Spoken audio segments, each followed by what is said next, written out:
सावधान, दुधात भेसळ आढळली तर पथक आता थेट गोठ्यात येणार। दूध उत्पादकांसाठी महत्त्वाची बातमी आहे। आता दुधात भेसळ आढळली तर तपासणी पथक थेट गोठ्यात येणार आहे।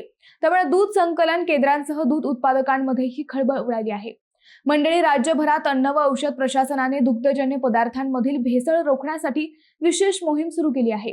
संशयास्पद दूध संकलन केंद्रांवर छापे टाकले जात आहेत आणि दोषी आढळल्यावर थेट गुन्हे दाखल करून परवाने रद्द करण्याची कारवाई सुरू आहे। याच पार्श्वभूमीवर शेवगाव तालुक्यातील अनेक दूध संकलन केंद्रांनी आपल्या सभासदांना स्पष्ट सूचना दिल्या आहेत।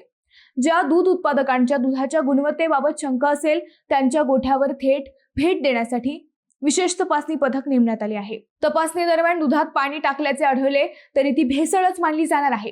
तसेच मीठ, साखर, सोडा किंवा इतर कोणत्याही प्रकारची रासायनिक भेसळ आढळल्यास संबंधित उत्पादकांविरोधात कठोर कायदेशीर कारवाई होऊ शकते। दरम्यान दुसरीकडे शेतकऱ्यांचे म्हणणे वेगळे आहे।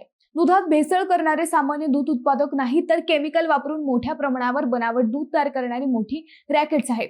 त्यामुळे कारवाई खऱ्या दोषींवर व्हावी अशी मागणी शेतकऱ्यांकडून करण्यात येत आहे। मंडळी, तुमचं काय मत आहे? कमेंट करा।